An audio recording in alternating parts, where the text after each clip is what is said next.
Hello everyone, welcome to Nanjil gardens. இந்த வீடியோவில் நமக்கு லோட்டஸ் டியூபர்ஸ் எப்படி நடுறது அப்படின்னு சொல்லி பார்க்கலாம். இது சாதாரணமாக ஒரு 100 ரூபாய் ரேஞ்சில் எல்லாம் ரோட்டு கடைகளில் அப்புறம் நர்சரியில் எல்லாம் கிடைக்கிற பிளாஸ்டிக் டப்பு தான். அதில் அதோடைய அடிப்பகுதி மறைகிற அளவுக்கு மாட்டுச்சாணி, நல்ல உணங்கின சாணி தான் போடணும். பார்த்துக்கோங்க, சருகு கல் இந்த மாதிரி எதுவும் இல்லாமல் பார்த்துக்கணும். அதுக்கு அடுத்தது போன் மீல் பவுடர், எலும்பு பொடி அப்படின்னு சொல்லுவாங்க இல்லையா. ஸோ அதில் ஒரு கைப்பிடி அளவுக்கு, இது அளவு கொஞ்சம் குறைஞ்சாலும் பரவாயில்ல, அதிகமாயிடக்கூடாது. அதுக்கு அடுத்தது கார்டன் சாயில் போட்டுக்கலாம். நம்ம எந்த கார்டன் சாயில் வேணும்னாலும் போட்டுக்கலாம். நம்ம குளத்து மண் அந்த மாதிரியெல்லாம் சேர்த்தோம் அப்படின்னு சொன்னால் இந்த அளவுக்கு சாணி எல்லாம் கொஞ்சம் அதிகமாக போடணும்னு அவசியம் இல்லை. கொஞ்சம் கம்மியாக போட்டாலே போதும். உரங்களெல்லாம் கொஞ்சம் கம்மியாக போட்டால் போதும். இந்த டப்போட ஒரு 1/4 பங்குக்கும் கொஞ்சம் கூட அளவுக்கு மண் போட்டுக்கலாம். நம்ம போடும்போது இந்த மண்ணில் கல், இந்த குப்பி ஓடு அந்த மாதிரி எதுவுமே இல்லாத அளவுக்கு பார்த்துக்கணும். ஏன்னா இந்த லோட்டஸ் டியூபர்ஸ் வட்ட வடிவமாக சர்க்குலர் இதில் தான் வளரும். அதோடைய வளர்ச்சி இந்த மாதிரி ஏதாவது இருக்கும்போது பாதிக்கப்படும், டேமேஜ் ஆகிறதுக்கு வாய்ப்பு இருக்குது. அதுக்கு அடுத்தபடியாக நம்ம கொஞ்சம் தண்ணி முதல்ல சேர்த்து ஒரு சகதி பதத்துக்கு குழச்சிக்கணும். லோட்டஸ் டியூபர்ஸை பொறுத்த வரைக்கும் நம்ம ஓரமாக தான் நடணும். இப்போ ஓரமாக குழி தோண்டிக்கணும்.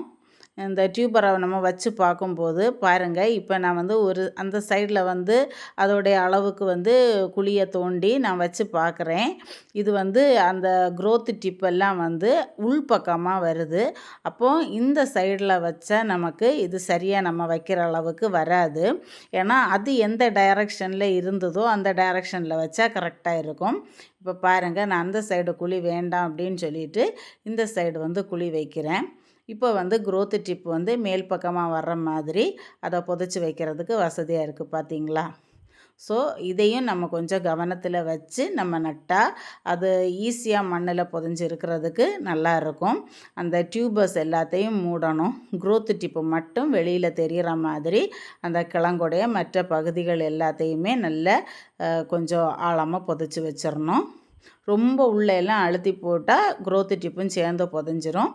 அதனால் க்ரோத் டிப்பு வெளியில் தெரிகிற மாதிரி நம்ம இதை புதைச்சி வச்சிடணும்.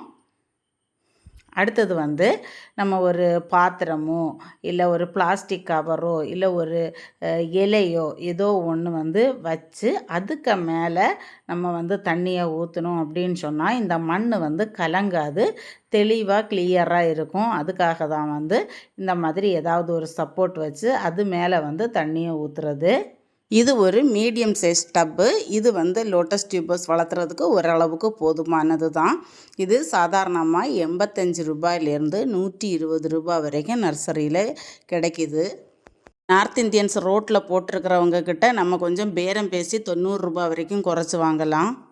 தண்ணி கொஞ்சம் நிறைஞ்சி கீழே கொட்டுற அளவுக்கு நம்ம விட்டோம்னா மேலே இருக்கிற தூசி அந்த மாதிரி எல்லாமே போயிடும், தண்ணி கிளியர் ஆயிரும். நம்ம தண்ணியை நிப்பாட்டிட்டு உள்ளே இருக்கிற பாத்திரத்தை எடுத்துகிட்டு மேலே இருக்கிற தண்ணியை கையால் தட்டி விட்டுட்டா வேலை முடிஞ்சிச்சு. வீடியோ பிடிச்சா லைக் பண்ணுங்கள், சேனலை சப்ஸ்கிரைப் பண்ணுங்கள். Thank you friends. Happy gardening.